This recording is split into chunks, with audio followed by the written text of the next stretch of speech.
And we're live. Oh, sweet.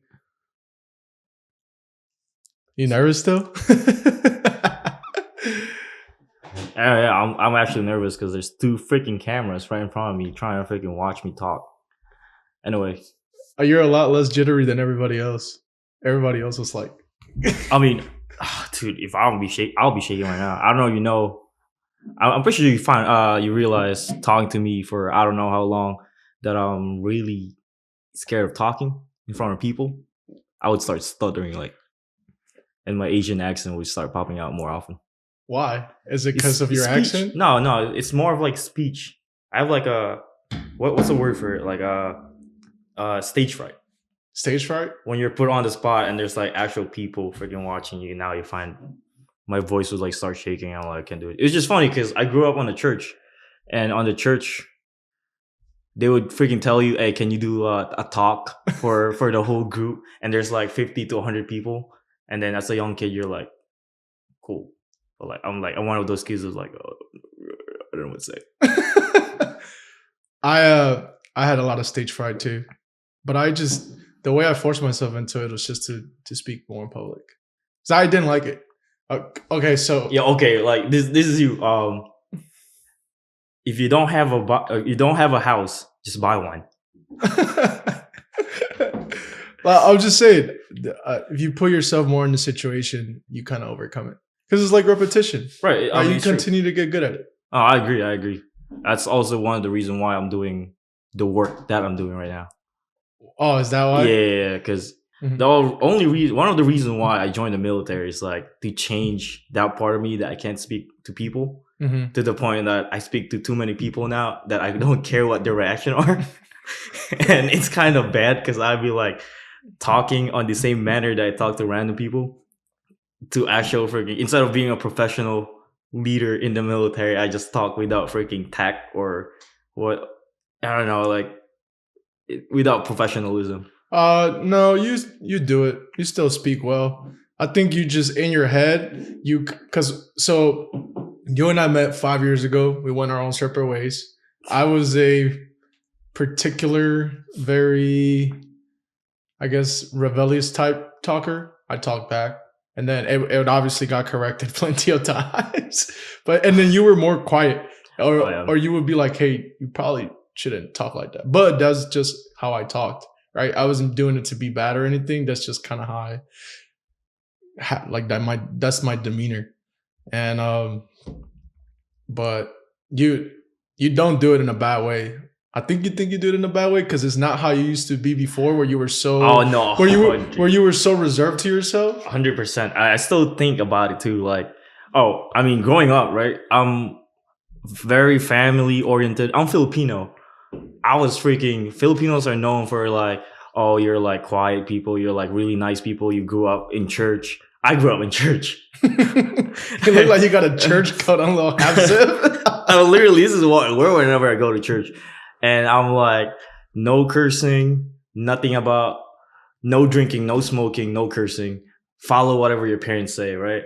So when I transitioned to a freaking place where like nonstop verbally abusing you, especially with boot camp, and I'm a chill guy, right? I'm like, I don't care what you say to me because I understand that they're saying that to like not personally. Maybe sometimes it kind of feels like it's personal, but like I understand it's not personally, but like it kind of affected me, changing me to like, oh, I started saying the poop word, and I'm like, it always gets me to like, oh no, I wasn't freaking raised like this, so I shouldn't really be saying it. But sometimes it's just like the area that we're working is like, it's like a normal thing. That's why it's like so hard to like, I just say it or not say it, especially when you're with your friends that you've been close to for so long. It's just like, oh, it's just gonna pop out. Yeah, but it's the norm. I mean, your norms change. You also spend a lot more time with us at work than you do your own family. So I was just, yesterday I just posted my post for my writing, and one of the parts was like, you get everybody that you're gonna spend a lot of time with, and you spend more time with these people than you do your own family. So you get accustomed to all the things you do with them, and then you go to your family and you're like, oh, you gotta adjust back to, because I do it with my family too. behave a certain way where it's okay at work, but it's not okay at home. Because Oh, at yeah, home, no. it's like I'm I'm Anthony to my parents, and like Tony to my sister because my nickname right, so it goes back and forth. Anthony and Tony to the sister is crazy. Well, yeah, because they all just call me like different stuff. So you have to be able to kind of come back to it. But also, you came here when you were 14, so your culture is already like very engraved in you as a kid. And Oh no, yeah. It wasn't for 20. I said 2013. Yeah, 2013. So it's been that long.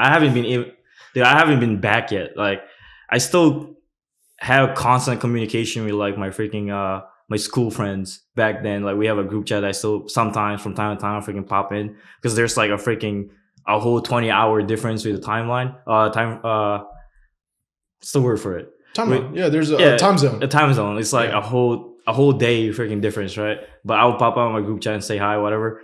But yeah, since 2014, I mean, that's like in the Philippines, if you're around 14 years old, you're pretty much like second year in high school or a junior in high school. Mhm. So when I actually got here around 2014, I was already like finishing out my junior year.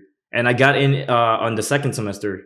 So the high school that I went in is they're like, we can't keep you as a junior in your second semester in high school. We have to drop you down because the age doesn't match, right? So they had to drop me down to like freshman year again for my second semester. Yeah, 14. Yeah, I was a freshman. So 14. I was like, oh, cool. I'm like, oh, sure, I'll do it. So like, I'll be like at the back of the class. Like I already know what they're talking about. And I'm Asian. Apparently Asian are smart. But do you think you guys are smart because your culture is I've heard that Asian culture is very demanding as far as education. Education wise, I would 100% say, yeah.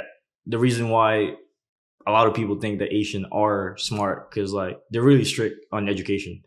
Back in the days, freaking even elementary school. So we don't do when I was there, it's only go from first grade to sixth grade.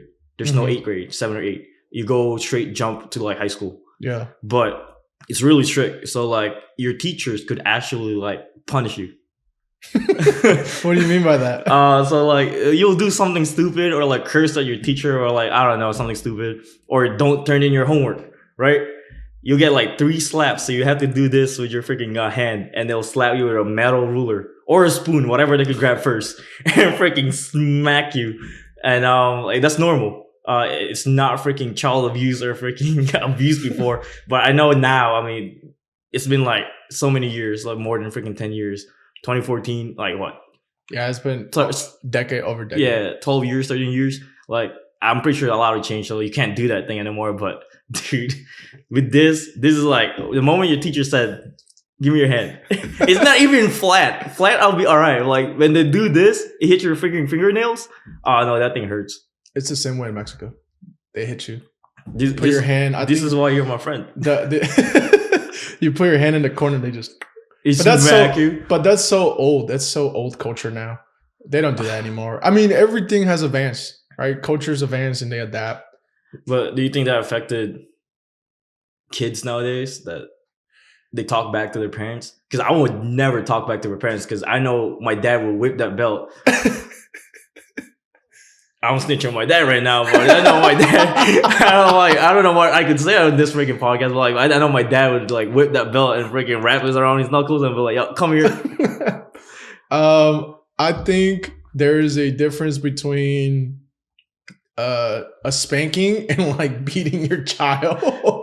Okay. I come from my parents. Hispanics are very much known for being people that discipline physically. Right. Like my parents, you know, I got spankings. But after a while, the spankings no longer work. I think they work more when you're young. When you're really young, yeah. Because as I started getting older, I'd be like, it's not gonna hurt. I'm used to it. Actually, yeah, no, there's times where it's like you did something wrong and you know you did something wrong, so you like just go straight to them, like, here's my hand. You're like, do whatever you need. You're not even crying anymore because you're tolerant to the pain, so you're just like, yeah, do whatever you want.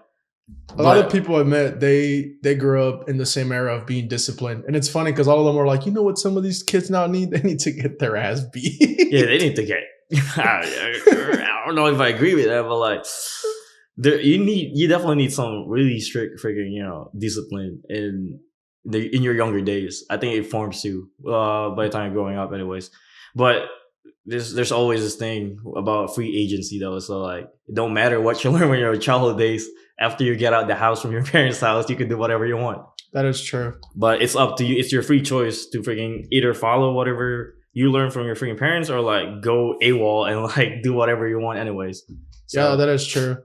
I mean, a lot of the stuff that you learn when you're younger, though, it's pretty much engraved in you. Like me, I'm always the very minimal thing that I always bring up is I can't walk around barefoot or in socks. And you hear me say it all the time. I be like, oh, I gotta have my Crocs on because my mom is not a fan of walking around barefoot or in socks. I know in Asian culture, you come into the house, take your shoes off. I know every Asian house I've been into, I've always had to take off my shoes, and I always ask out of respect. And it drives me crazy that I'm in my socks because I could just hear in the back my mom telling me like, "You need to put your shoes on." So I agree, but I think there's certain things that after a while they're so instilled in you, it's so hard to break the habit. The habit, yeah. No. So I agree, but I also think there's just certain stuff that you definitely just take on for a while, and I think those probably the things that we don't have kids, but you probably instilled into your kids too. Like I'm probably going to be very big on, hey, you should wear shoes, like house shoes at least, and walk around barefoot or whatever. Right? Well, does that apply to your family or to everybody who walks in your house? Because I don't think so. For me, like at least for our house, is like yeah, sure. Everybody takes off their freaking shoes whenever they go inside the house, but it doesn't really. We don't force it to like people coming in, and like, there's some people that like take it off because they see like hella. There's like 10 slippers outside of their freaking door. Just like, all right, they're gonna come in. Like, are we supposed to take it? Like, no, you're good. You're a visitor. Like, you keep your shoes on or freaking or Asian culture, right? We have extra freaking slippers. That freaking we have like house shoes that we could give to like our visitors and they could use it if they want to. Oh damn, I didn't know that. That's cool. And I think it's mostly I think a Japanese or Korean thing. Mm-hmm. But I remember back in the Philippines we have those. That's pretty cool. Probably Asian culture. I don't know either, but we do it anyways. How'd you feel coming into the United States? I know we were talking about it earlier at work. But how'd you feel when you saw the sunset 3 times? No, it's been so long, bro. It's like the travel definitely is like. I mean, I had fun. I was traveling when I was like 14-year-old. First time going out on a plane, right? Don't know what's to happen. First few hours was like a layover in Korea. That was fun. Get to see freaking Korea airport, whatever. Didn't really get to see anything else except for the airport. And then hop on again for another 18-hour flight to freaking Chicago.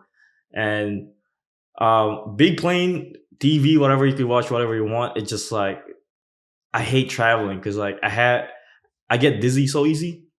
You get jet lag? I would say jet lag. Jet lag hit me like a couple of days after we landed in Chicago, but like I just get dizzy like whenever I'm traveling. Even on car, like if I'm a passenger, I'll get dizzy. So like going on a plane, just like couldn't even watch the TV because if I watch more something more that's moving, I'll get even more freaking dizzy. I think I threw up. I don't even know. But 18-hour like. I'm pretty sure we left like sunsetting, and then I'll freaking flip the freaking window up, and then the sun's still setting. Because you were going back in time. No, like literally, because they're ahead. Philippines is ahead by like I think 17. I think like might be 12 hours or 13 hours. I know Okinawa's ahead. Like I think like 15, anywhere from 12 to 15 hours. Yeah, something like that. So like we're going back in time. I'm watching this sunset do a sunset for I don't even know how long now. So that was at least fun. And then Philippines, as you know, is it's in the middle of the equator. So weather wise, it was like hot. It's like I mean around November timeframe, we probably have rainy season, but it doesn't really get that cold. So like it'll be raining and you don't need no freaking hoodie or nothing. Just probably an umbrella for the rain, but. Landed in Chicago in November 23rd. No experience with the cold. We got all our stuff. We have a lot of stuff. And we're like really excited, right? All right, let's go to freaking outside the airport. the freaking automatic doors open up. Freaking wind blew on my face. I was like, nope, I'm going back in. And this is me like just wearing a shirt, freaking and a really freaking a thin freaking jogger. Like I'm like, yeah, I'm going back inside. I don't know where we at. Is that when you realized you weren't home? Like, damn, I'm no longer in the Philippines. I'm somewhere else. That hit me early because I need to go to Manila, the capital of freaking Luzon. Um, and I was like, my hometown is like about, I would say like 6-8 hours away from that. So I left early. I left my hometown early. So when I landed in Manila with my freaking aunts and my uncles, I'm like, that's where it actually hit me. Like I don't even go to, I don't go to school, right? All my friends are like saying goodbye, and that's probably like one of the hardest things to do because I grew up with this freaking my friends like from starting from like elementary school, first grade, not even that, probably way back. Like one of my best friends, like freaking, I went to school with him until I graduated. Not graduated, yeah, I graduated freaking elementary school, and then first, second, and third year of hiking high school. I think we call it nursery. It was like kindergarten. Kindergarten over nursery? here, yeah, nursery. Like before preschool, kindergarten, before first grade. I don't even know, man, but yeah, I think that's what hard because like I have a whole crew. I have a whole crew in freaking high school in the Philippines, and then just random like we're all supposed to graduate together, and I'm just like, oh, can't make it to the graduation. I gotta freaking go to States. Mm-hmm. But I think that's one of freaking the hardest part, and now I gotta freaking speak in English. I mean, to be fair though, we do have English classes in the Philippines, but we don't really talk. We read in English like for the class, but conversation wise, like if we're doing an argument, we don't really argue in English. And the place where I'm from, we speak the main language is Tagalog, so that's what we speak. Because like I don't know if you know, but some places in the Philippines actually speak English more than the main language. Really? I didn't know that. In the middle islands, you have 3 islands. You have Luzon, Visayas, Mindanao. Visayas and Mindanao have dialects. Mm-hmm. So in order to communicate to the main island, they speak English more than freaking the actual language, which is weird, but one of freaking a few things over. Even in Luzon, we speak Spanish. Really? I mean, the Philippines were conquered by the Spanish. You've had this conversation. I don't know. That's a whole different conversation, which is actually hilarious. But I didn't know that. See, you know, we've been friends for 5 years, 5 years, and I didn't know half of the stuff you're telling me. What are you talking about them freaking speaking English over there? Yeah, I didn't know that. You've mentioned that you like your middle name. Your middle name is Garcia because the Spanish took over, right? They took over everywhere. They took over Mexico too. That's why. Yeah, no, I found out. I did some research about it actually. So Philippines is known that we got colonized by freaking Spaniards for like 300 years. Yeah. About more than 200 years of that, it was actually the Mexican government controlling the Philippines instead of Spain. Really? I didn't know that part. Yeah, I didn't know that part. So most of the culture are like more of the on Mexicans or Mexican side than freaking Spaniards. So like food wise, freaking going a Catholic portion. Even some of the words, because like you have like Spanish words like really different, like more formal, and then you have I wouldn't say Mexican Spanish. I mean, all Hispanics speak. We all speak Spanish, but we all have. I guess you can call it their own. I wouldn't say it's a dialect. They all just speak it from their like different things. Different words mean different things to all of us. Right. Yeah. But for the most part, you are able to understand each other. Right? There just probably be like different words that don't mean the same thing. Like to me, beans is frijol. Yeah. But to a Puerto Rican, that's an habichuela, right? But it's still a bean in English. Yeah. So that's like something simple like that, right? I know for I think it's Peruvians, a goalie, like the goalpost. Yeah. To me, it's called a porteria. I think to them it's called an arco. And I think Spanish people also say arco. And I didn't know that. So for the most part, though, you can communicate with each other, but there's just certain words that change. Yep. So I guess that kind of like different dialects. Well, I hope. Yeah, similar to that, except in the Philippines is different. Like a whole dialect is so much more different than like a different dialect. Mhm. Like there would be speaking like Japanese on this side and the other one's Arab. Like So they're it's speaking different languages. like a whole Those different are language. those are whole different languages. Like, well, my dad would speaking Ilocano. That's a dialect, and it's like so much. My mom would speak in Visayan or something, and there's no words that are similar. Like oh yeah, that's a whole different language. Tagalog are more closer to freaking Spanish than their dialects in the Philippines, which doesn't make no sense. Mm. But that's one thing that I kept from going over here. My parents speak Tagalog in the house. Like I still speak Tagalog. Like I would translate. I would go somewhere else and translate in Tagalog to English because like that's the only thing I retain over here. Like I probably forget to translate some of the freaking words, but I'm still fluent in speaking Tagalog. Yeah, I have the same issue. I moved here during third grade, spoke nothing but Spanish, and it's so difficult, one, to make friends and to talk to others. And then I don't know if you experienced it, but I experienced a lot of bullying and belittling because I didn't speak English, like at school, at home, and it just made it hard to make friends. So I don't know if I mentioned to this before, but I'm an insecure speaker. I don't know, you probably, it doesn't. Nah. I say that to people and they're like, really? And I'm like, yes, really. And that's because in the back of my mind, I mean, one of the reasons I did this is to practice more, right? It makes you be so concise with your words, right? You have, at least for me, right? Because I'm going to be doing it more frequently than you are. Like you're going to do this with me this time around. Right. But then I'm going to have a whole different person and I have to be able to articulate what they're telling me. Like I have to be really focused about it. So it's for me to get more repetitions to be more concise with my words. But and you don't have an accent though, which is I like don't really I good. don't have it because I think before the age of 10 or 11, if you learn another language, you don't get the accent. It's when you're a little older because you're already kind of habitualized to it. Right. But yeah, I think there's like an age where if you're below and you learn another language, you kind of don't have it. But I did have an accent when I did start, and it was bad. I had to learn to get rid of it, and I practiced a lot. I practiced a lot in silence. Like I would sit down and like words that I got corrected, I would pronounce them over and over and over and over again, and I would watch videos of how people would move their mouth to learn how they were speaking. And I've never really told anybody that. I've told people that I'm like, I learned English through SpongeBob. Like it's easy to translate SpongeBob. But yeah, and it was because I was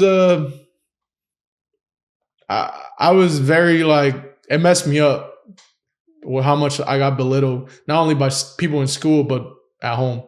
Not by my parents. My parents don't speak English, but they would just see like what it cost. And as an adult, that hasn't really changed. I know it's hard because that's really crazy. I'm very uppy and I'm a all right talker, but it's because that's why I read and I write. Like there's so many different things to it other than just me trying to explore all the thoughts in my head. But it's more of practice and more of the, hey, dude, you're no longer that kid, and you're fine, right? But it like still that's haunting you back. It's still haunting me, yeah, because it was so habitualized in me. It was just like it was so constant and all the time. And then time and time in my life, when I would get comfortable with people and I'd actually be more comfortable to speak, they would shut it down. They'd be like, shut up, man. You talk a lot. I mean, you work with me. I don't shut up at all. But that's just because we can all just sit there in silence and yeah, we're engaged in work and we get a lot of work done. But then you just sit there in silence, like just like kind of bored out of your, like not bored out of your mind, but it makes work less work. Yeah. But we're still getting stuff done. Can we get more stuff done? Yes. But we already get a bunch. Not only that, but you come earlier than me, but you got voices in your head, but like, I gotta start talking. Yeah, man, kind of, sort of. Or I'm just like, start talking to myself. Or I'm just like, it's quiet. Yeah, Chris, this is fun. Oh, good joke, by the way. That was all in my head. That's crazy. But if not, I'll listen to something because it'll keep me from doing that. Like if I know I need to really engage, like I'll put something to distract your head, yeah, my head, and it's something that I already know. So like that, I'm just engaging what I'm doing. And then usually you can tell because I'll just I sit know, there. yeah. When I don't know how you do that actually. Like I don't even listen to music when I'm trying to lock in. When I'm locked in, it's like especially when I'm like writing codes or whatever. Like some people like having freaking background music or something that calms them down. If I Mhm. start playing music, I start freaking singing to the lyrics, and I'm like, oh, dude, I'm lost in the thought of like what I'm just thinking right now. Because like in my head, I'm looking at the codes, right? I have like scenarios in my head. It's like, all right, this is what I should do next, do next, do next, and like codes just written down. Like especially when you have like something that's wrong on your code, I'm like, my head's just gonna go haywire. I'm like, why? Lines of like, why did I get this small freaking? Oh, it's an extra dot on my code that's freaking messing it up. It just like it's like I can't get distracted. That's why whenever you try and talk to me when I'm like on this computer, I know. I locking usually in, can tell. I'm like, yeah, no, I'm like, I'm gonna say some random word or something, but like I'm not paying attention. 100% not paying attention. And I'm like, there's, I think it was like last week when you're like, I have gone to Usino and I'm helping out on something, Mhm. and I'm trying to figure out why it's not working. And I think you said goodbye or something, and I don't think I responded to you. Oh yeah, And that was like at 5 when I was leaving work yeah, to yeah, go and to I'm the like, gym. I don't think I Yeah. responded to you, and then I finished working, and I was like, wait, Torres freaking left. I'm like, dude, didn't even freaking say goodbye. Oh, I did. I said bye to everybody. And It's then all good though. I've learned. So I have different. The only way for me to keep focus is to have background stuff that I already know. So I can, like, I listen to podcasts, right?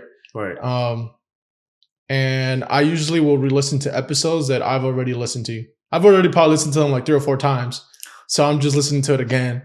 And then but you get more insight though. I do You get get more more insight, information. and I kind of subconsciously pick it up, which I have no idea how. It's crazy. But also one of the other things I do is, you know, how you mentioned the whole you need, I guess, to be locked in silence. Right. That's actually the best beneficial way to get work done. And then you can do it in increments up to 4 hours of just being locked in.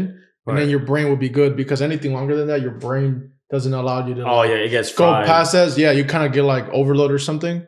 But also, what some people recommend, or what I've read that they recommend, is you listen to classical music because that's no words. Classical music. Yeah, like I guess the tempo of it kind of like doesn't interrupt your brain. Like for me, when I write, I'm probably gonna sound insane saying this, but I listen to the same song every single time I write for hours on loop.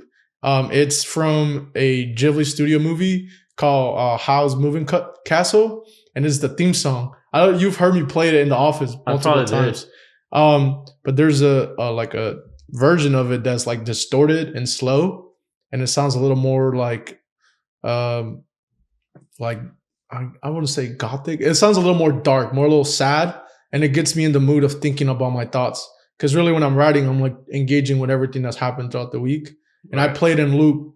It'll play for like 4 hours on YouTube, just over and over. But I've listened to it so much, it's like a routine and habit ritual of mine that when this song is playing, I'm just here, like locked in. So I guess you gotta find that freaking the routine, and it's part of your routine. That's why it's like yeah, it helps you freaking work for it.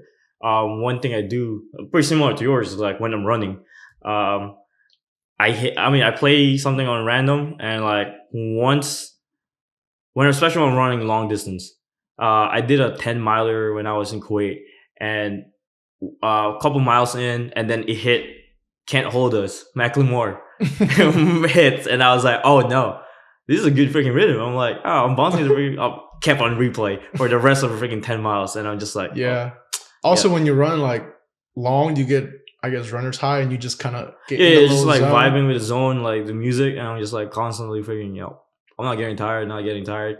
I tried doing that on my freaking 26 point something, but phone died. I was just like yelling like the lyrics. I was just like losing my head off, but hey, we finished. Yeah. When you first came into school, did you feel like you had to suppress some of your culture or who you were to fit in, or were you just you didn't care about that? You just did your own thing Um, because did you have family here? I had family over here, but it's like not my age though. So there's no, oh yeah, hopping over here. I have cousins the same as my age, so I could like hang out with them after school. It's Mm-hmm. not. It's like they're like 5 years younger than me, my cousins, or 6, 7 years younger than me. So I can't really like. I'll go to them and play Smash Bros. That's it, right?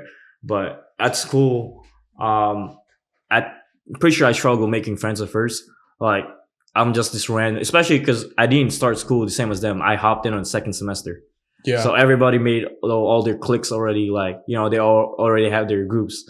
Um, First friend I made was like health class because I was just laughing. I'm like, why are we watching this freaking girl giving birth when with a bunch of like 14-year-old kids, right? Yeah. That's normal though. Yeah. They just teach sex at like sixth grade. And then no,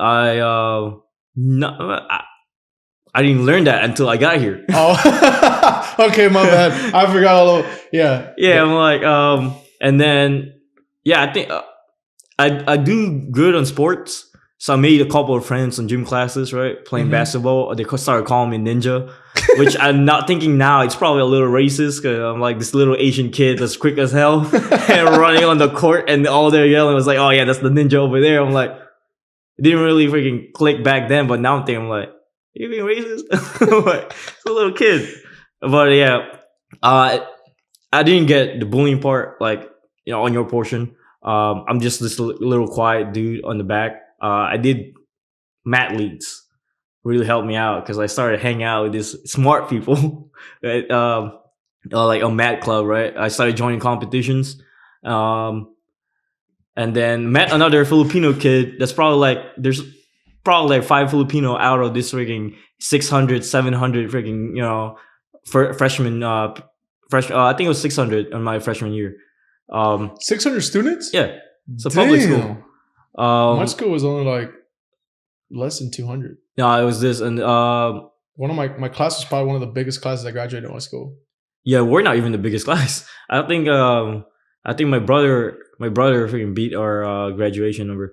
But yeah, no, I started making friends. So that I joined a book club as well. A what club? Reading books, right? I hate books, but Maze Runner was one of the first books I freaking read. Good book. Met this freaking girl. We started talking about the book. Smash it. Okay. No, but yeah, met friends on book club. Didn't last long because I hate reading books. I only finished the series of Maze Runner. And then Scorch Trial was the last one, I think, or not Scorch Trial after, and then something after. I can't remember now.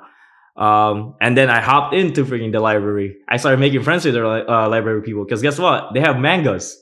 They have authentic mangas that actually you read it from the back. You read it backwards. So I'm like, I started hanging out more in the library. But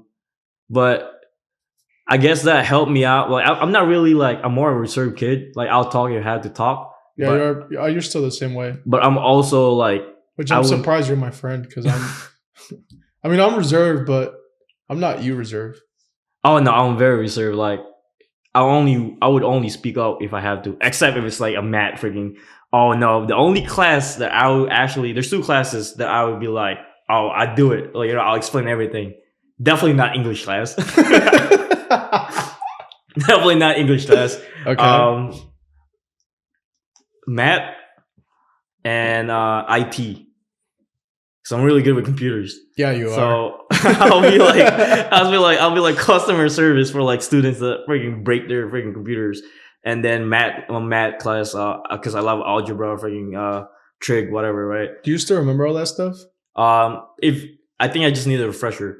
I think so. Here's my argument about being called smart, right? I think I'm really good at remembering formulas. Mm-hmm. So I wouldn't really call myself a smart. I would say I'm good at remembering stuff. Because no matter if you have somebody that's really good at remembering stuff, if you hand them a piece of paper that's like, hey, multiple choices, if they're really good at remembering, then it's easy for them. And I think the same thing applies for me because I could remember formulas like really fast. But it just applies for formulas. Anything else, history, I hate freaking reading. I would not remember numbers. Like years, ask me when I left the Philippines, I'll probably like give you like 2 minutes to freaking recall it because I would not. But for Yeah. Matt, give me like a refresher. I'll lock that thing down in 5 minutes. I'll be like, yeah, I'll answer any freaking formulas that you have. And back in the Philippines, we don't even use calculators. When I hop in over here freshman year, they're like, oh, you should buy this freaking algebra calculator that's like $250 and it Mhm. will do everything for you. You're like, what is this? But yeah, no, and then I'm like, I think that's it. Like, I started doing more in gym. Junior year happened, and then you can finally hit the weights. Mm. So that's where I met more people. I actually was invited to join the freaking basketball freaking cool. Like, I was pretty cool with the freaking basketball team because I'll be playing with them on gym class, and they're like, "Why would you not join freaking the basketball team? You're pretty fast." I'm like, "Do you not see the height difference?" I'm like, "There's Yeah, just freaking there's junior varsity freaking not junior varsity, like what's the junior JV. varsity? Yeah, junior Yeah, varsity, right? yeah. There's a junior varsity. It's like double my size, and you want me to play right in front of him? Yeah, I'm gonna do a layup, and this man was just grab the ball and freaking take it on the other side of the rim. Nah. And then I joined baseball. Oh, second year. I think it was freshman year. Freshman year, I also tried out for baseball. Funny story, actually. Me and my brother. My brother was like a year older than me, so he was like sophomore year. We both tried out for baseball. We both made the cutoff. My dumb ass thought there's no other freaking tryout after that. I didn't know that the first tryout was only like a pre tryout, and there's another tryout to cut more people off. I did not show out on the second tryout. My brother knew about it, didn't tell me about it. So he came home. He's like, "Oh, I'll probably they're gonna release the last roster, and I'm probably gonna make the team." It's like, wait, what are you talking about? I thought I already made it. Like, Mhm. he's like, no, there was a second tryout. I'm like, we live in the same apartment, probably the same share the same bed, and you don't even tell me about it. After that, that's when I started joining Matt Leeds. I was just like, I'm just gonna be a full nerd. I'm just gonna do math. Oh, but I think the one thing I struggled though is like, I think I'm not sure if it's just only here in the States or probably on this side of the freaking globe, but physical education wasn't really a big thing in the Philippines. Like, you coming over here, you have like a mile run test for your freaking gym class. And I don't know if that started on like middle school or something, but in the Philippines, I was like in middle school. I was consider it middle school, but There was always gym class. I mean, we have You- gym class, but it's like, hey, go outside, play sports, Oh yeah, play no, basketball, here or like do they some make you do random like sport. pacer tests and like weird Yeah, stuff. we did not have, oh, go run a mile under freaking 12 minutes. Like, so they freaking, I'm like, first on my first test, I had to run a mile. I'm like, what is this? Oh yeah. Trying to remember. For high school, for me, I went to a school that had ROTC, so I always PT. Yeah, nah, PT Yeah, does not so exist in my books. I always had to do physical training, and it was your standard Marine Corps Workouts. workouts. Yeah, Nah, push I'm ups, good. sit ups, bear crawls, buddy squats. Yeah, Man, I don't even know how to do a proper push up until I get into my high school. I'm like, what is this? Like, dude, That's- I'm this 100-pound kid. Check in my freaking freshman year, and I'm just like, don't know anything. yeah. Moving into new places is not ideal, especially at 14, dude. You've come from what I know of you as a person and all the things that you've done and accomplished. It's pretty good. And then there's a lot of people that join the military that probably are just like you. I mean, in my family, they didn't expect me to join the military. It's like, because I told you, I'm good at sports, but like I'm not a big fan of like physical. Yeah, That's now you hit the why gym all the time. now I hit the gym all the time. Because like, guess what? I freaking finished high school. I was part of Matt Leads, all this stuff, doing freaking. I should be going engineering or something, and then the army actually went to my high school and they started hosting pull-up bars, blah blah blah blah blah. They have this freaking shooting range that you want to shoot, and then the Marines obviously have their pull-up bar. So I hopped in a pull-up bar. Probably did like one or two, zero on the count, but but put my dad's number. So put my dad's number over there. I don't have a, I don't, yeah, no, I don't think I have a phone yet. No, actually, I have my phone now, but I put my dad's number. The recruiter called my dad the next day, and then my dad gave my number. So the recruiter called me, and this is like This was my senior year, and then couple weeks later, a recruiter passed by the apartment, freaking had me test out. I passed. He said I got an 80%, whatever. I'm like, you want to join the dep? I'm like, join the dep. Everything happened. Started going to freaking the pulley functions, pulley PTs every week. Mm-hmm. Actually enjoyed it. That's why when like, when am I gonna ship out? I'm like, as soon as I can. So 10 days after I graduated, or actually like probably less than that. It's like a week after I graduated, I ship out. I went to freaking MEPS again, freaking, and then the whole process. I woke up in freaking boot camp, like, oh. They thought I was Vietnamese because now I was like this dark Filipino boy that's bald. Join, and I only joined on an impulse because I was like, I don't know what I'm doing with my life, and this might bring what all the other stuff that happened in my life and some of the upbringings. I had no idea what I was doing or where I was heading.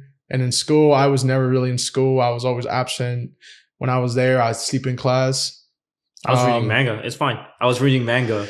Yeah, but you were probably like a straight A student. Oh, I was until like my senior year. 4 point GPA maybe. I was graduated summa cum laude out here. You know what I'm saying? I don't even know what that means, but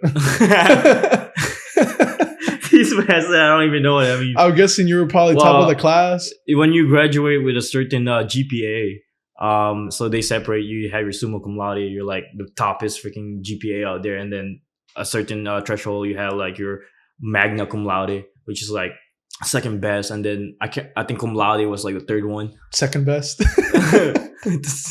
You know, the first loser, you're freaking summa cum laude, or a magna cum laude. That's why I always hear whenever I lose on competitions. Like when I was in the Philippines, I'd be joining like science freaking competitions, like science, math. I think I did like one storytelling one. Yeah. But yeah, that's why like I grew up like everyone thinks that I'm like I'm gonna be a scientist or like an engineer or something on that freaking. Definitely not nursing. I know you guys are like freaking like, oh yeah, why did you not go to nurse or why did you not go in the Navy? Do you think I can swim? What did your experience expect for you to become? Did they expect for you to become like a engineer, a doctor? I was the middle kid. Did they have any expectations from you I that you know of? All right, I was the middle kid. Were you neglected? I don't think there's no freaking. I mean, there's expectation, but like the expectations weren't that high. Like, okay. I mean, I grew up like really. I would say I was smart growing up.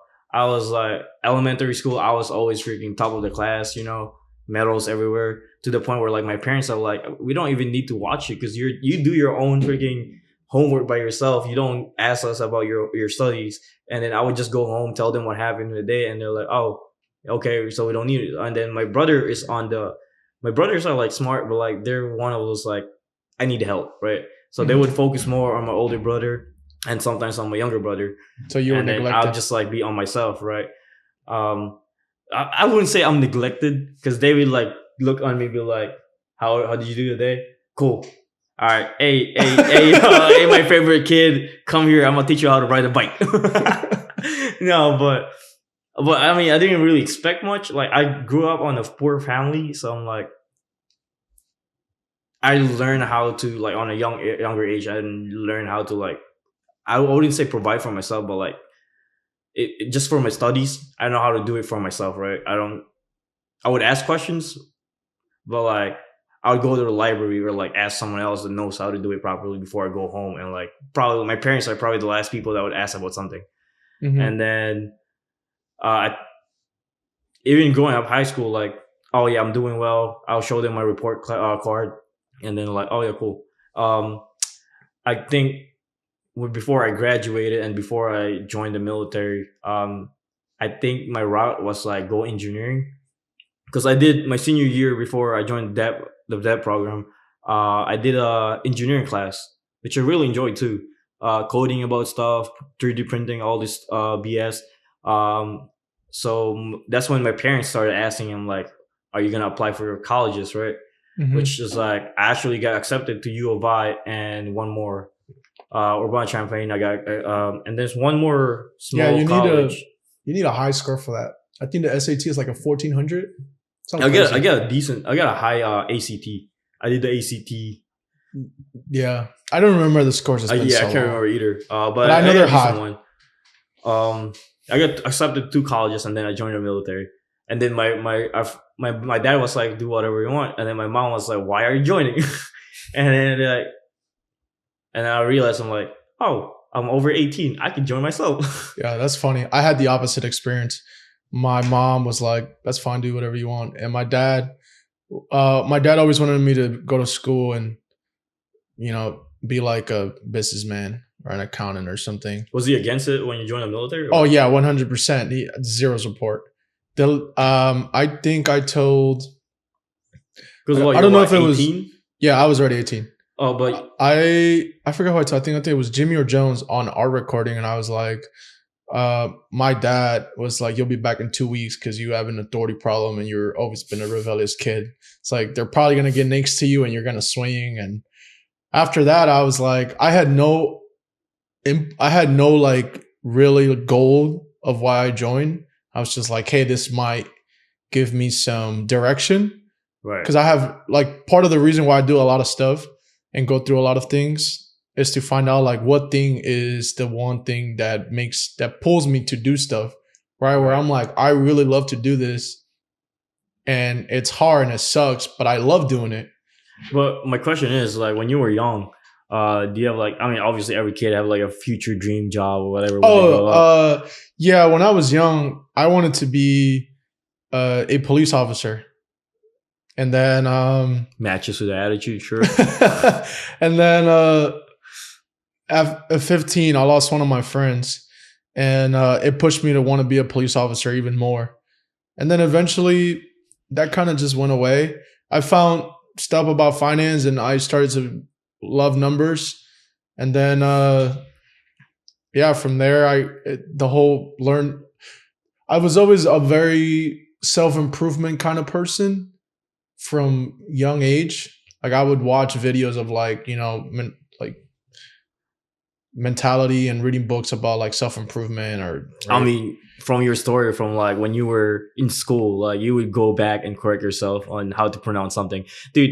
I guess I guess if you put it that way, I never realized that. You are a complete opposite of me because like I struggle on pronouncing most of the words, right? I'm like I would start stuttering. I'm like to the point where I'm like I learned to accept failure. No, but the only difference, like I do not correct myself, and I'm like I have this mentality that's like I know what I'm saying. You probably understand, even though I pronounce it wrong. You understand what I'm saying, so I don't care if I pronounce it wrong because we're conversating and you're understanding what I'm saying. Sure, I would correct it, but like you can't force me to correct whatever I'm saying. So like, I think I just like in my head, I'm just like, I know I'm gonna mispronounce words often, anyways. So I'm just like I couldn't care less what you think about my pronunciation. Did you understand what I said? Cool. Let's move on. Yeah, no, that's me, bro. I'm a big overthinker, so that probably like spun in my head a lot, and I never realized. I guess you are right. I've always kind of been a self improvement since. I just never realized that when I was like 9 and 10, because I learned how to speak English in less than a year. Like I moved and I learned like super fast. Like I came in 3rd grade, 4th grade, I was speaking. I had an accent and I struggled to pronounce things. But my teacher was like, I've had kids that are new, but they've been here for years and they never learn. And they're accent like, I think by the time I left elementary school, my teachers were like, you speak full blown like English now. And I'm like, and I was just like, oh yeah, I guess like I would just make stuff up, but I would sit down with my Spanish to English dictionary. And then I love cartoons, especially SpongeBob. That's how I learned because the words were so simple, right? Yep. And they would do like cues when they were doing stuff like the burger, like they'll make it and it's like it's crusty a patty pizza. Yeah. So dude, you'll grow up in an Asian household like really nicely. Because who in their right mind, like where do you see a 9-year-old kid, like, oh yeah, mispronounce this word at school and they're like saying something always, I'm gonna go and freaking keep pronouncing it. Man, I'll be on my computer somewhere, probably playing some random freaking video game, and not giving a whole crap about what I mispronounced. Yeah. I could not see myself freaking doing that. I think that's Yeah. No. like, I don't know if you get this on your head. Like sometimes when I'm trying, this happens. First time over here, like I would translate something in my head before it comes out of my mouth.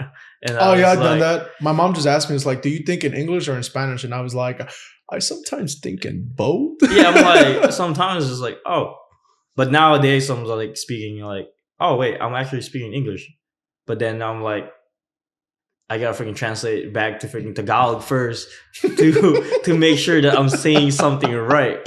Yeah. And then I'm like, and then sometimes like my brain is just go really fast for me to like, it goes so fast that whenever I speak, it's not coming out right. Yeah. So No.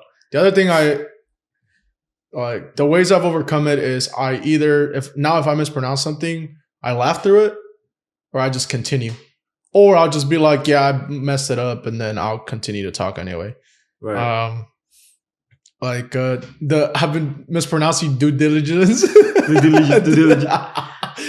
That's a word of the week.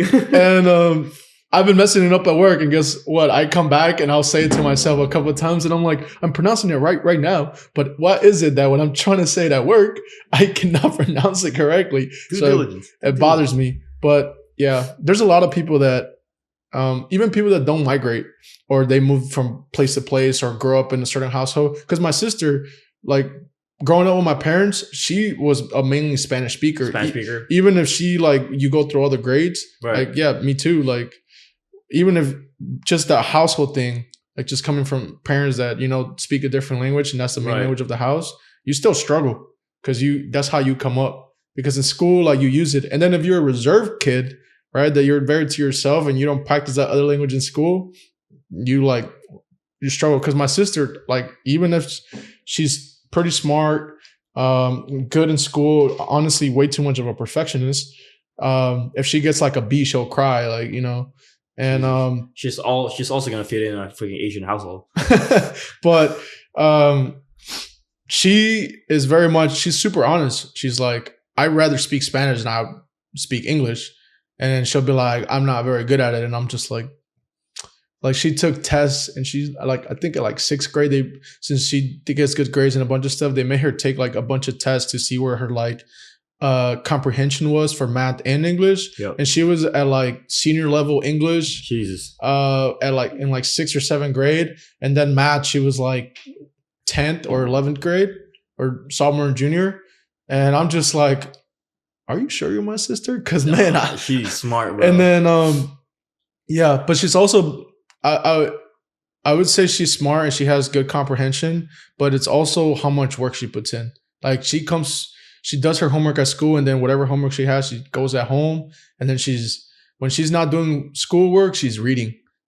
She's just like me, where bro, I almost said we're similar. She's just like me, where she likes to learn her own things. Like I like to learn my own things. Right, mine are like self-improvement, psychology, investing. That's one thing stuff. I noticed about you is like you find something like interesting, and you're like 2 minutes later you're on your phone searching about it. Yeah, even though it's just a random bird that freaking say cacao in the freaking corner of the street. And I'm like, okay, so this is how you learn. And I was gonna say something like, oh, your sister is similar to me, but not anymore, because I would do my homework at school and freaking don't do nothing at home. Yeah, no, she's always doing work, and she's a perfectionist. And I'm trying to get that away from her, because that's a really bad thing to have. Like it's good. It's good to want to do things right. I mean, I am the same way. And being a perfectionist is hard because like the podcast, right? I was just stuck in my head overthinking. I already bought the equipment. I already did the research for months. Like I prepared for months. And yet the one thing I just needed to do was sit down and do it. And I talked with Jimmy about this. You have 2-dimensional and 3-dimensional learning, which 2-dimensional is the theory and the, I guess, information gathering of it. Where it's like you read a book, right? You learn about how to plug up the microphone and the mixer and the audio program and how to set up cameras, lighting, right? 3-stage lighting, how to get a background going. And then I would want a bigger space, a different table, so many different stuff, right? But I had to work with what I had. But what I had was already plenty. And I was like, Start. no, it has to be perfect. But then there is no perfect time to start really anything. Like the perfect time is to start, because the more you are a perfectionist and the more I guess you have a little bit of uh, higher level of awareness. I wouldn't say intelligence or smart, but more awareness. It's like, oh, you're going to be overthinking all this stuff. Whereas you can be getting more information on the 3-dimensional learning, whereas the actual practice of it, because you can be stuck in 2 dimension just reading and constantly researching, but then you're not gathering any experience because the experience is going to be on the 3-dimensional part. So being a perfectionist can keep you here because you want to get it perfect, whereas you're never going to get it perfect. You're just going to get what you get when you start doing it. So being a perfectionist is good because the setup of mine could have been a little bit less, but because I am that way, it gives me so much room for the other stuff that I would think is more important, which is the conversations, the things I'm learning, the practical, yeah. So I don't have to no longer worry about the video and the audio and all this other stuff. Like I kind of already got that, and I did plenty of research. Now I can focus on the really part that I really wanted to, and was hearing people's stories and talking to them. But dude, I just learned so much stuff about you that I didn't know. We've been friends for 5 years. Whoa. And I'm just saying, like I know that you have like siblings. I know how many, that you're Filipino, but I don't know when you came or how school was for you, because we never really, I mean, guys also we don't really talk about that. Yeah, but part of the reason why I wanted to do this too was to learn about people's stories. And I just learned some of yours, right? And that's kind of what I had been trying to do with others. And I was so focused on the equipment part that I was losing focus on the thing that I really wanted, which was to sit down and talk to others. And that's been great. Well, at least you have that realization, though. But I think one good thing about you, though, is like all the prep that you're doing, because you prep for so long. I did. It was like 4 months, I think. Right. Yeah. But now you have, I guess, an easier time setting up stuff. So like, you learn more about your freaking your equipment. Now it's like you don't, when you actually do it, you don't struggle freaking setting up stuff or like how to actually manage or edit your videos. Like, because if it was me, I would just like, all right, I'll buy it, set it up, and just shoot for it, right? Because most of my career, I'll just be like, don't read the freaking instruction, shoot, do the actual practical thing, and then whatever happens. I'll learn on my mistake, right? Which is like most of the times, it doesn't go perfect. Like always something that's like stopping me from like accomplishing whatever I'm doing. Which is like, I should learn about what you're doing. Like, which actually, like working on the environment we're working with, yes, it did affect my attitude a little bit, but like my work, I've been like, I think this is one thing about immigrants.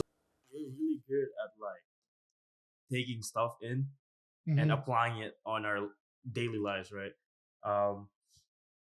Like probably I'm more of like Americanized now, and then because I have to fit in America anyways, right? Yeah, that is a thing. But I think it's also one of my personality that I will learn fast and try to like actually apply it to my daily life. Like you could put me in a random freaking I would say put me into like chess club or something.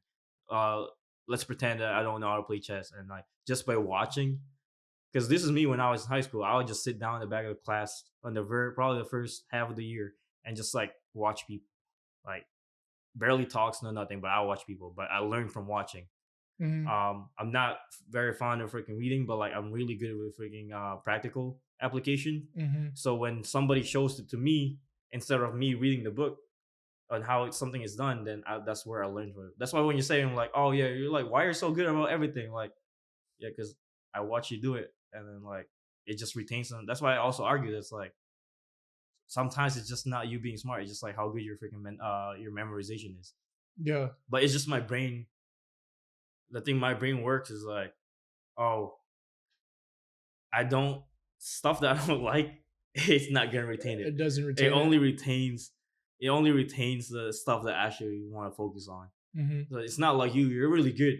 Your memory is really good. Like you'll see my social one time, and then funny. I have a random freaking security clearance I have to do, and it's like, oh, I'll give you social. I'm like, bro, what is this? You know what's funny? Jimmy said the same thing in the middle of our episode. He was like, "Please don't blur all my social." I was like, He's still gonna say, "Here's my social." I was like, I've never. I'm like, you've never said it to me, and you've never. What is it? And you've never shown it to me. So I think part of the reason why I have good memory is probably because of how much I worked at it.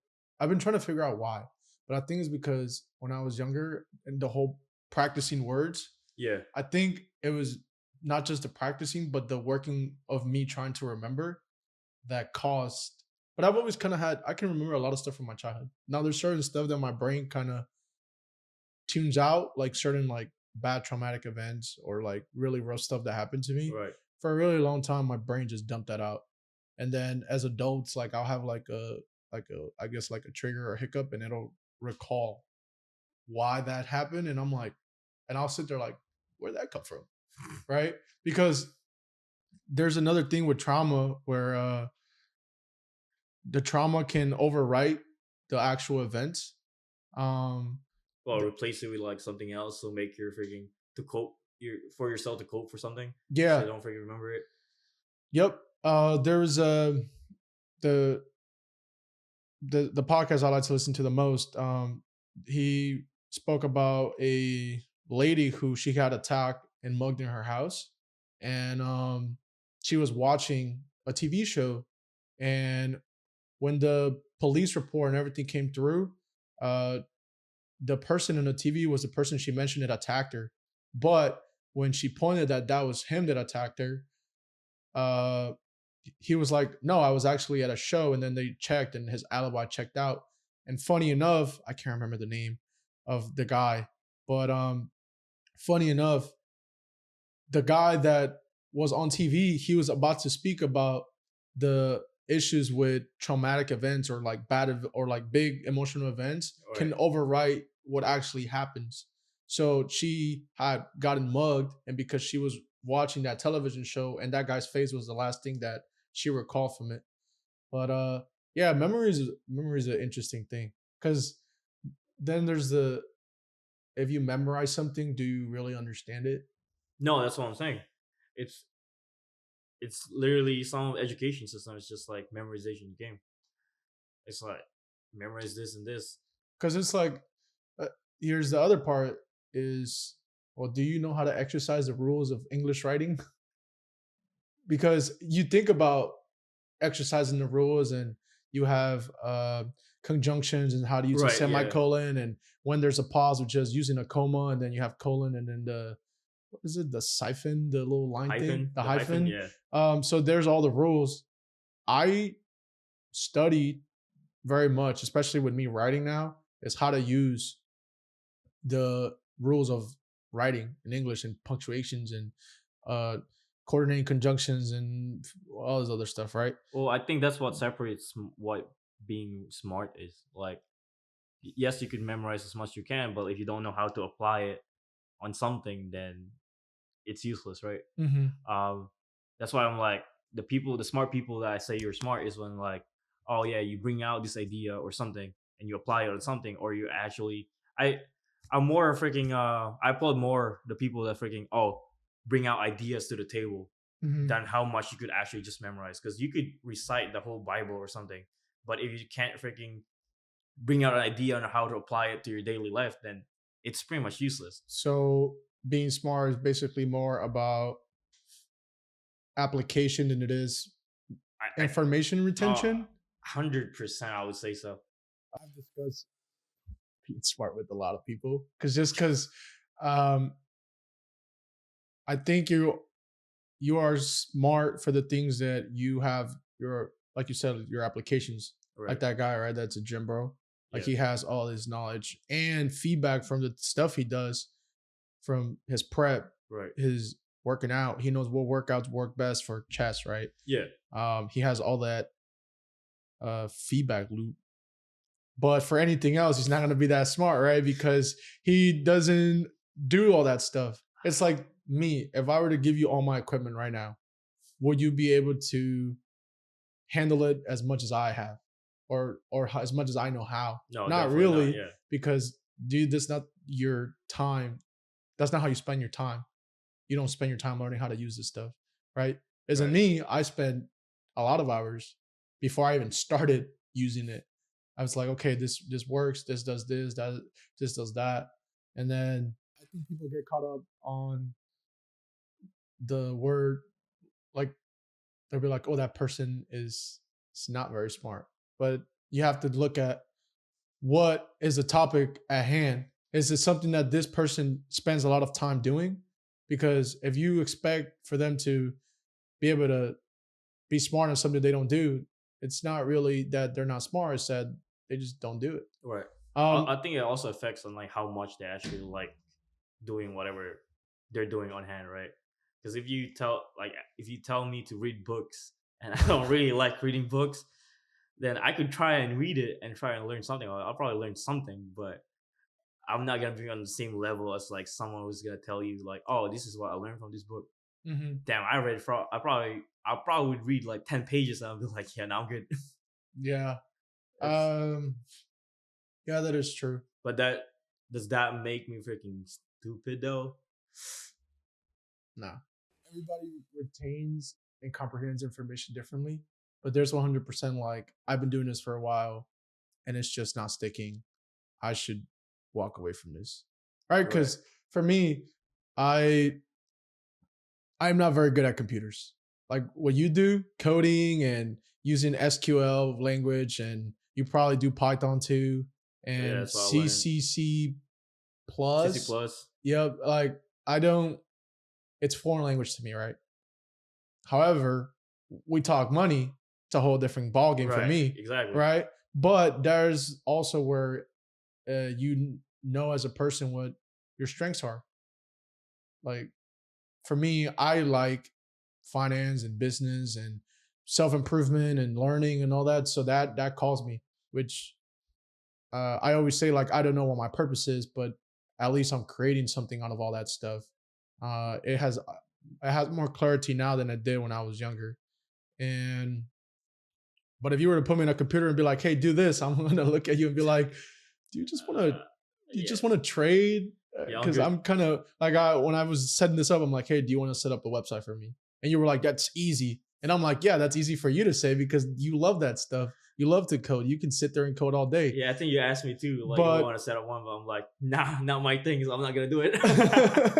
yeah, and I was like, okay, well, I guess I'm probably gonna have to learn on my own. But I already have a lot of things I'm learning on my plate, so I'm dividing my attention more. Right. So I was like, okay, what can I do to distribute certain stuff, right?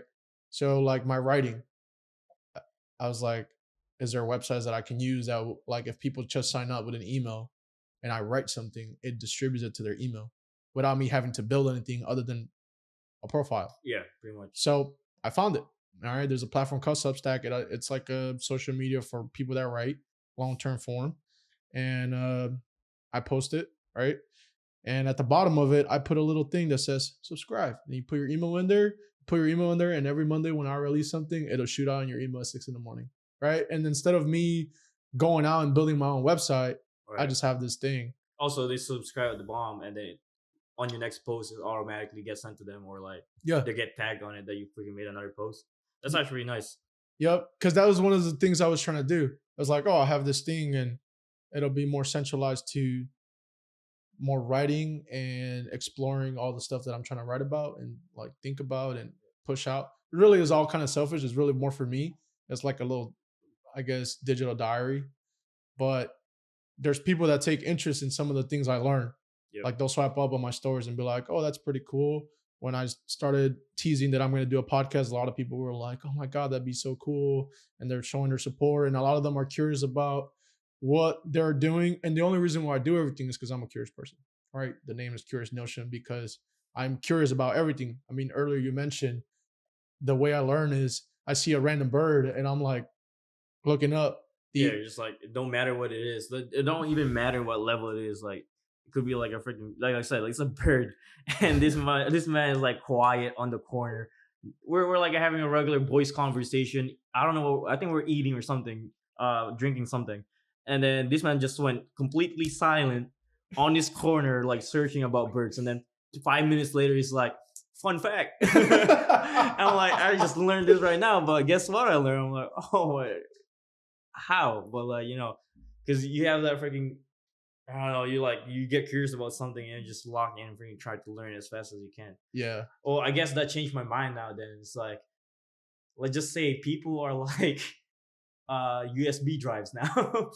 Like it's just how much information you could retain and freaking, I guess, like the discipline on like on how much you want to freaking get information and also the application portion. Hmm. Because I would say not everyone's equal, right? You have like freaking people that's like I know that probably have like freaking 50 megabytes on their freaking capacity of their brain, and then you have you that probably have like freaking a terabyte or something. So as unfair as it, it sounds really unfair, but it's just that the world is like not everyone's equal. But I would suggest like for the people that like really can't retain information at all, I would 100% start focusing on like what they specialize on because I think that's how they'll survive in this world. Yeah. I mean, there's social media, right? Social media is big, So don't and even get me started about social media. and Social media got my freaking brain fried. and the thing about a lot of it now is you see a lot of people trying to sell courses for a lot of things, Oh yeah, but there's also how much of that is legit information, right? Because everybody can sell a product, but that doesn't mean every product is going to be a good product. Like uh, at that point, you do some research, and not only that, but now social media gives you the hit of fast information, and whatever doesn't entertain you, you're like, oh, right. that's why I think the level of people reading books has gone up over time. But how much of that actually is information they retain? Because it's like school. You only retain 10% of what you read in school or what you do in school. Because a lot of the stuff that I learned in high school, I mean, I didn't really Yeah, retain. no, like that's And especially there's also a how much do you enjoy what you're learning about? Because if I was to learn about coding, I probably wouldn't enjoy it very much. But if I were to, if this right that interests me, yeah. like I go down the rabbit hole. I'll come back 8 hours later and be like, guys, check out what I learned, right? Freaking shoot a text for 2 in the morning and be like, yo, guess what? Well, we talked about this morning, but here's what I found. Yeah. So I read a book called Curious by Ian Leslie. Jimmy gave it to me to read. And a lot of it, well, one of the main things I took away was curiosity is a thing for learning. Because if you have no curiosity, you don't really want to learn anything. Oh, Like 100%. genuine curiosity is a lost skill, especially because now everything's kind of in your face. And not only that, but the speed of how much information you can gather is so much easier. Whereas before, you probably learn a lot more because you will have to go to the library and sit in the library in silence. And all you're stacking all these things that are good things to learn. And let's say you want to find an answer, like right now, AI, right?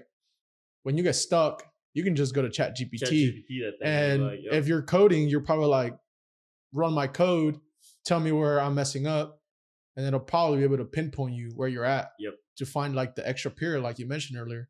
Whereas before, you probably had to go through your entire I code. had to when I was doing my first project, I created this website about Pokemon cards, and literally, an extra letter would mess up your whole freaking code to the point where your app or your website would not work because of an extra letter. And that's why you also mentioned at the beginning of the freaking podcast, like your brain, you really need a break in between freaking a 4 hour freaking long coding because after that, and your brain's so tired that you're not even productive anymore because your brain is just frustrated. So like, there's literally like just single letters, extra letters, just messing up my code that I couldn't find. And like back then, I don't even know what Chat GPT is. So like, I had to go on this long freaking and it's long freaking codes and there's multiple pages and like, I had to go line by line try to figure out.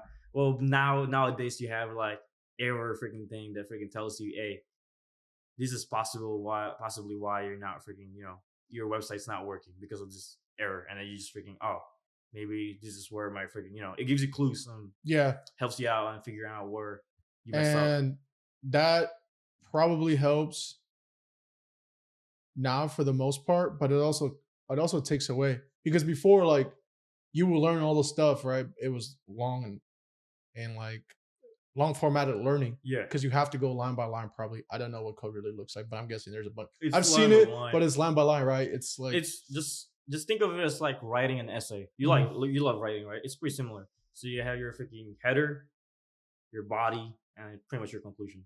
mhm, And then you have your freaking references as extra pages that mhm. freaking fills in freaking lines in your freaking essay. So it's pretty much the same thing. Yeah. That's just how it works somewhere. But I just like for some reason I rather freaking write codes than write essays about something. It's just like my preference. Like I enjoy this. I enjoy this more than actually writing freaking something. That's Yeah. just how Hey, I mean, everybody has their things, and that's why everybody is an individual 100%. because you like what I like what I like, you like what you like, and guess what? We can still come together and be individuals and be friends and Yep. hang out, and that's what makes it interesting, right? Because another part of me, I get bored so easily, and I think it goes back to the curiosity thing. I'm just curious about so much, and if my brain is not getting that new information, I'm like, oh my god, man, I'm bored. And when I have friends that do stuff that's different than mine, I'm like, oh, I can learn something over here. And then for the most part, those people that have stuff like that, they also have great work ethics. And I'm able to learn from them. I think that's what you need to What? to work ethic because if even though you can freaking retain information and but you don't have that, I don't think that information is going anywhere at all. Yeah. I mean, no execution of it. You can Yeah, have all this information and be good at it, but you have no drive, no work ethic to do anything. yeah. It's just useless. It's skills not put to use. And you say you don't have work ethic. I wouldn't say I have work ethic. I'm just saying that I'm lazy, and by saying that, because I am lazy, like I have this mindset that if if I uh, would I rather do this when I can do this, would I rather freaking do work or chill? I'll chill, right? If you give Hmm. me that freaking, if choose between one, work or freaking lay down on my bed the whole day, I'll lay down on my bed the whole day. It's just like I have this thing where like I'm in my work environment, I gotta do work. Like I think it's also part of that. I grew up in a poor family that like a third world country that if I have to work and I'm getting paid for work, I have I will do my freaking 100. I will give my 100% on that work. It don't even matter if I'm not getting recognized or like the work shit or like it's not a good environment. I'm not gonna slack off or anything. I'll just freaking 100% freaking do what I know what to do or like what I need to do for that work. Hmm. But when I get out of home, this is also why the reason why I don't take homeworks home because if I get out of home, I'm not gonna do that homework. I'm Yeah. not touching that. I'll be on my computer probably playing Minecraft or something. Or like I'd rather go at the gym and actually work out for 2 hours and then freaking go back read mangas or something. Yeah, because I think what I don't have is like that ambition to like do something Why not? because I'm like I don't know I'm like for me I'm like satisfied on where I'm at right now. Like I support myself. um I could freaking go not do work for like a decent amount of time and I could still support myself, right? I already set up. I have my own car. I own my the house already with my dad, and it's probably gonna land on my name once they freaking go back to the Philippines or something like that and retire. Um, Financially, I'm stable. I mean, don't get me wrong. I also have this freaking part of my brain that tells me like, once I get a family, am I able to support them, or like, is the money in my freaking bank account freaking enough for a family, even right? Hmm. I don't think so, but I guess that's what's pushing me to like, maybe I should go, you know, choose a better career for myself, right? To Yeah. get that freaking income to freaking possibly support a couple more people when I got my own family. Because I don't have that right now, though. That's why I'm like satisfied on where I'm at, and I don't really have that freaking that what I call that. I don't have that motivation to like chase because I'm satisfied. I'm lazy. I'm not gonna if I'm already freaking settled Would down. what? I don't think it's laziness. I think that you you have the thing that a lot of people struggle to get.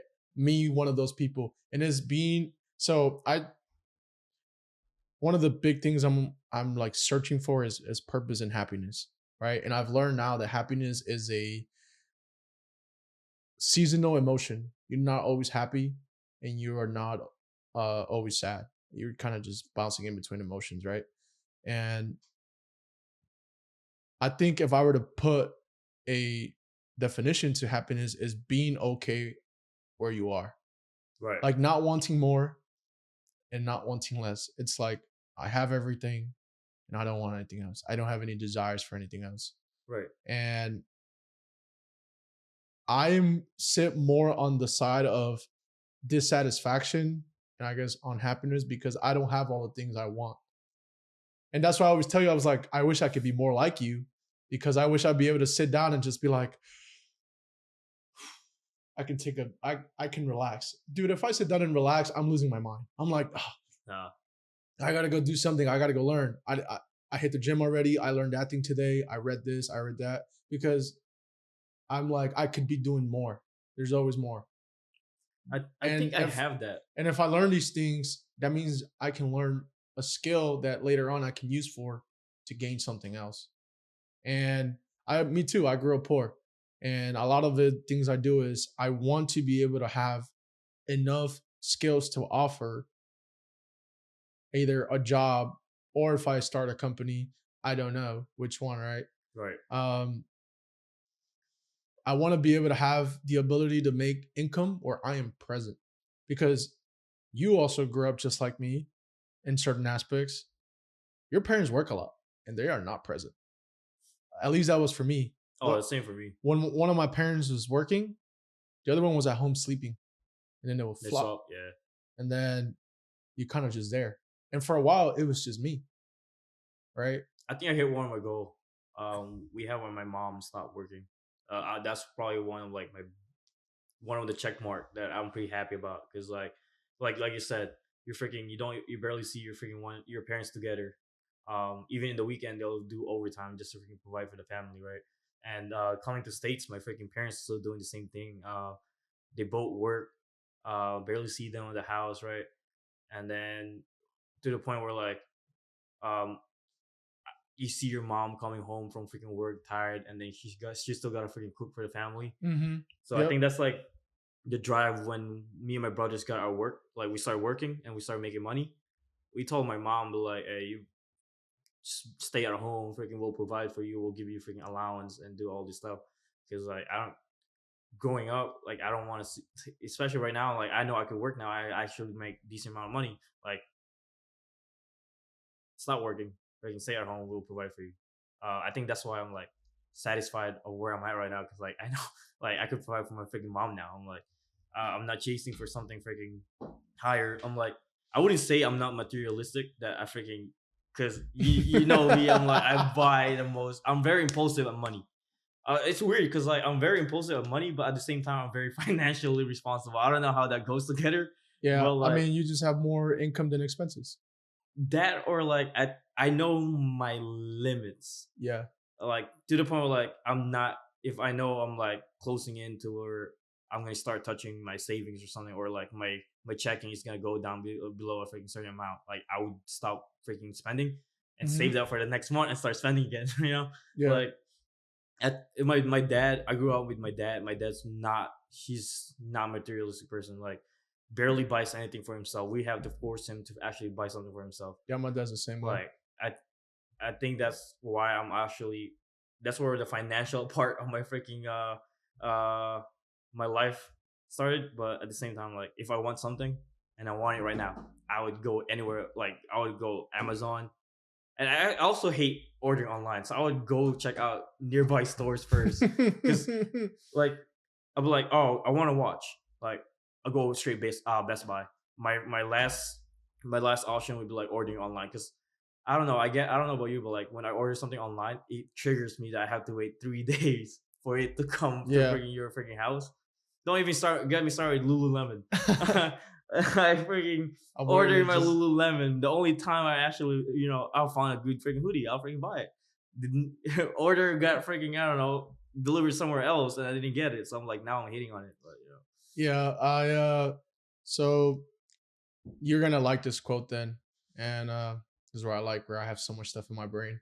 But one of the my favorite episode this year from the podcast I watch is with a guy called Naval Ravikant. He's this big entrepreneur, investor.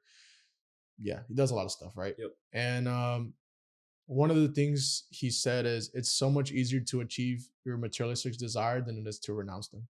And that's what you were saying. It's like it's so much easier for me to go and buy the thing I want than it is to not buy it. Yep. And I have the same thing. Uh, for the most part, I usually try to give myself a timeline because sometimes I'm like, it could just be an impulsive buy. Yeah. Like, oh, I want this new pair of shoes. I'm a sneakerhead, but am I gonna wear them? Am I really gonna use them? I have 50. I have like 50 pairs of shoes. I use like 3 pairs. Most of the time, when it's hot, I'm wearing Crocs. So it's so much easier to just get your materialistic desires than it is to for you to renounce them. But you are, I kind of see now where it comes from when you say, "I'm content because I have everything I want." But then you brought family, and I'm the same way. And the reason why I am so ambitious for so many things and to be as useful as I can, because Right. being useful allows me to pursue higher income, is one day it's not just going to be me.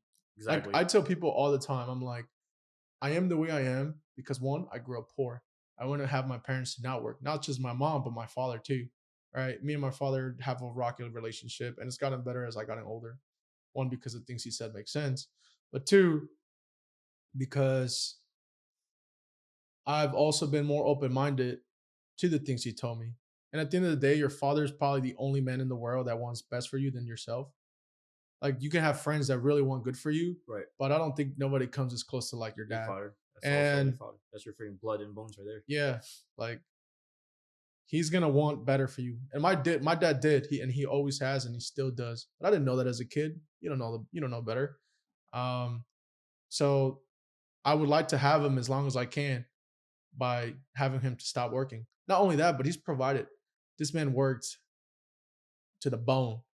Knee pain, no sleep, whatever. He's just like your dad. My dad would wear his broken boots to work. Yep. With his pinky toe sticking out. I know because it happened. And I had to buy him a new pair. I was like, that. Your boots are But they would provide for you. but they will instead. provide for you. Yeah. So why not me return that as he's older? And you're like, dude, man, just like chill out. So part of the reason why I'm like the way I am is because I'm not content because I don't have my parents. My parents still work. Well, my mom currently doesn't work, but she like cannot do that. It's like she has to work. She has to work. Yep. Yep. So, but I want to be able to be like, hey, like, no more. I think as a man, that's like you hit that one of those like I guess success check marks. Yeah. And then but then I'm like, I want that, but I also want my own family in the future. And I'm nowhere near both of them. So I have to be the most ambitious go-getter version of myself if I want to achieve both these things where I'm like, I can sit down now. But then there's also now I have to maintain it. So I have to continue to work. But I want to be able to doing that for like years. But I want to be able to do both and have where now I can sleep and relax and I have things generating money in the background. That's why I learned all these skills, right? And the best way to do it is, unfortunately, now, but what it seems to be is starting a business, right? Or having a high income paying job or working for a big company, or you hit it big somewhere because neither you and I were both in generational wealth. Whereas no, we can be at definitely peace. not. So I mean, we talk to people that actually have money. Like it's actually crazy. Like we have just freaking random conversations of like, oh yeah, this is what we do, and then you have this one. It's like, oh yeah, my parents freaking have money, so yeah, actually they sold their house, and then freaking actually he has this freaking a mil in his freaking bank account. Yeah, probably gonna go to me or something, or they grew up with freaking funds. What do you call it, college funds or something. Mhm. We have to freaking work. Work, like yep. when you after you graduate high school, it's not free anymore. If you want to go to college, you have to provide for yourself. And parents parents are really, working hard just to provide for your freaking house because you got here, you're fresh, you have to buy your own house or apartment. But we started with apartment. Now we have our house, so we have to maintain the house. Mhm. Um, that's also what hit me recently too. Like, you know, now that we started working, like you work 8 hours a day or something, or probably like sometimes more than that, and then you come home, you're tired, your neck hurts, your leg hurt, your knee hurt, right?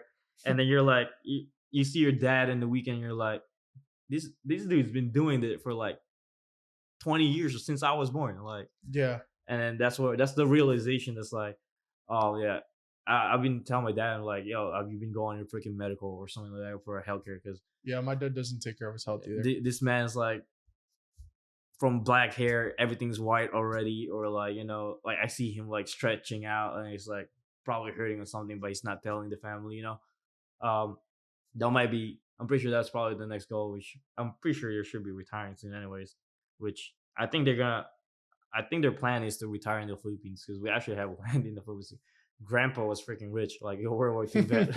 um, but we have land in the Philippines. So I think their plan was to like just go back in the Philippines, but we like maintain a farm over there, which could be a big business to be honest. Like we have land that's like not being freaking maintained, and then if they retire in the Philippines, they have that freaking the U.S. the dollar freaking value freaking cash rate going Yeah. back in the Philippines.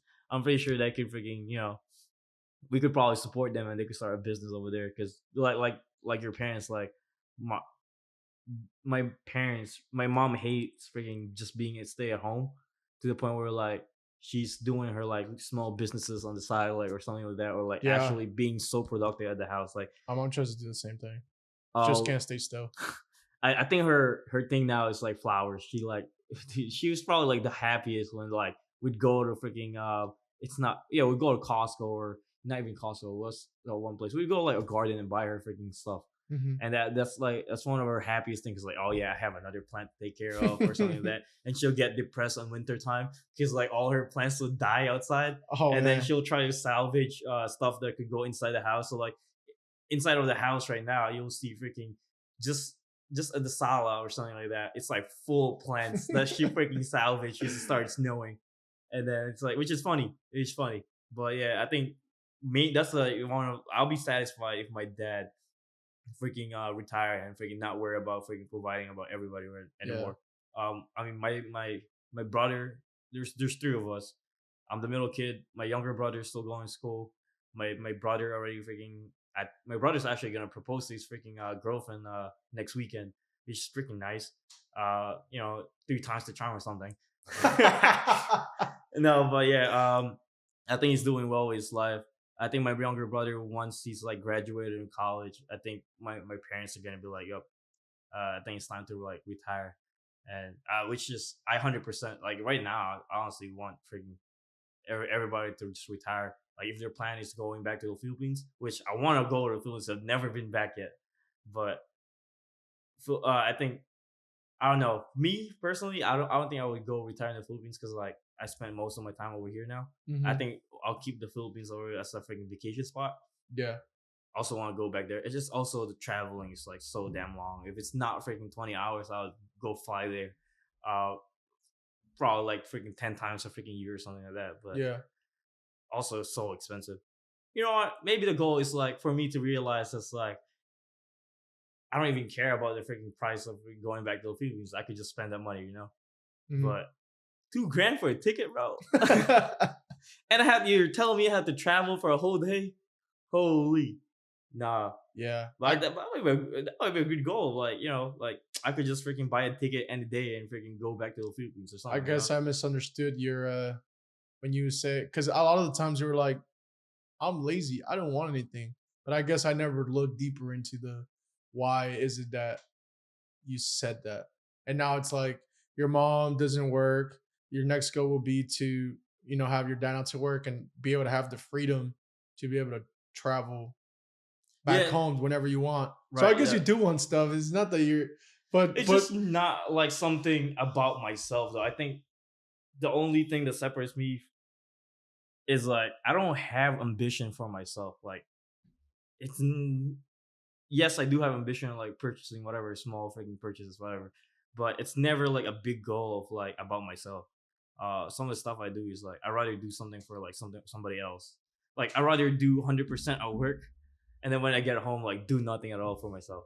Mm. I don't know. It's just like my, but which is weird because like if you like you know me, like I barely sleep. Like I probably get like I know it's crazy. 3 to 2 hours of sleep a day. I'll get like 8 hours and I'm like, I'm No, do you ever tired. get this thing about like I don't know. It's not that I'm afraid of sleeping, but like I know when I sleep, I lose the chance on doing something. Like I'd rather spend that 2 hours of me sleeping, reading, or finishing this freaking manga that I'm reading than like actually go to sleep. um, yeah, I do. So now that I have this right and the reading and writing and everything, dude. Jimmy put on our episode with Jimmy. He one of the things that I talked to him about is a quote he had on his Instagram. It was don't dream your life, live your dream. So like everything that you are kind of thinking in your mind, like live it instead of living it up here, like actually live it. And then one of the things I thought about afterwards was now that I'm living some of the stuff that I really wanted to do, I don't even want to go to bed because I love what I'm doing. Right? It's work. Right. I'm editing for 6 to 8 hours and I'm reading a book, but I'm enjoying the book and I'm enjoying the context and I cannot wait to apply the context of that book to maybe my next piece of writing or maybe bring it up in in the next person I speak with and find a way to kind of correlate it to expand on ideas. And yeah, now that I have so much stuff that I'm enjoying, I'm like, dude, I don't want to go to bed. I want to sit in front of my computer and work. Bro, we And sound like a freaking workaholic. We always talk trash about our last supervisor about freaking not going home early. But now that he's gone and got replaced with someone, we're the ones staying at work even longer. yeah, Uh, it's just and like some people they're like telling us like, "Hey, what are you still doing? Here? Like, go work." I'm locked in and I actually enjoy what I'm doing. I'm trying to finish this freaking piece of Teams freaking SharePoint I'm trying to do, and I'm like, which is I mean, I don't care because like when I get home well, when I drive home anyways, it's less traffic. I ended with this. And I asked Jimmy Jones, and I'm curious to know what your answer is what do you think is a good friend? That's a deep question. Yeah, it is. A good friend is when you call them randomly and you tell them to not lie, so they don't lie. They start lying. Nah. What is a good friend? What is a good friend? I don't know. Do you have an answer for this? I do. I was just curious to know what yours is. I don't even know what yours is. What is mine? What do you think is a good friend? I'm flipping out back you're, here because like you're trying to reverse psychology. Okay, so uh, a good friend to me is someone who has genuine characteristics, like they're true to themselves, right? They don't try to change who they are. right. They're trustworthy. You know that you can trust them with telling them certain things, and they're not going to hold them against you. If they're bad things, they're going to tell you like you probably shouldn't do those things, or that's not good for you. Another one would be good work ethic. I think good work ethic is a big definer that they're someone good to have around because they're not going to try to take advantage of you if you have more work ethic than them and more things than them. They're not going to be opportunists is really what I'm getting at. And another one would be a low maintenance friend. And by that it's just it's so much easier to be able to live your life knowing that you don't have to keep up with people, but when you come around that the jokes, the laughing, the having serious conversations, it's all there. So trustworthy, good work ethic, genuine, low maintenance, and honest people that are honest to themselves. That's a good friend. And then someone who also disagrees with you and will tell you in a good manner, like, hey, you're walking down a path that is probably not good for you, and you should probably not go down that road. And if you do go down that road, I probably can't follow you. That's good because most people they sugarcoat stuff. Like for a while, I've been losing weight for a while, right? I've lost 20 Right. pounds. You guys would tell me, right? As a kind of as a joke, but also for real, like, hey man, you're getting a little big, right? And I know I'm getting a little big, right? And then there's also health implications in my on my side, but I was probably doing things that weren't good that were adding to that, and you guys would tell me.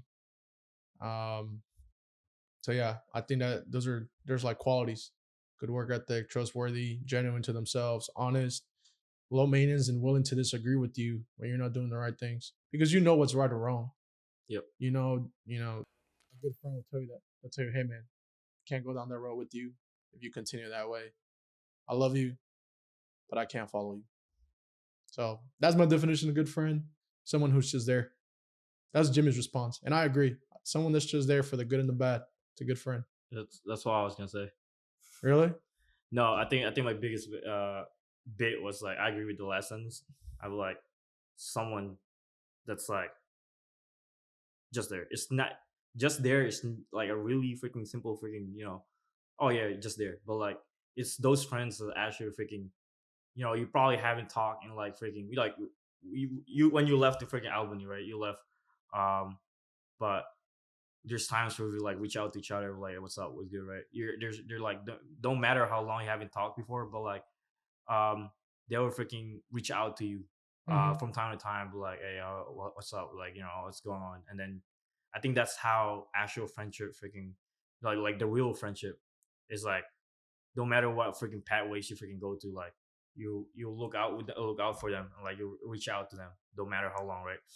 And then obviously being upfront to your friend is like you said, uh I'm more of like I think honesty is like the biggest thing for me that separates like what I want a friend and not a friend is like pure honesty. To be honest, I hate like lies happens, right? Simple freaking white lies, whatever freaking. But I think if you're just if you're my friend, I think all you have to do is like be honest, and you're a good friend for me. Because like I have this mindset of like I always say this, like if you're my friend, just you're gonna tell me what you see instead of freaking talking back to someone else and freaking tell them what you see about me, right? If I'm doing something wrong or if I'm doing something freaking funny or like something goofy, and just tell it in my face, like you don't have to freaking hide it. Mm-hmm. And like I also agree with you, freaking.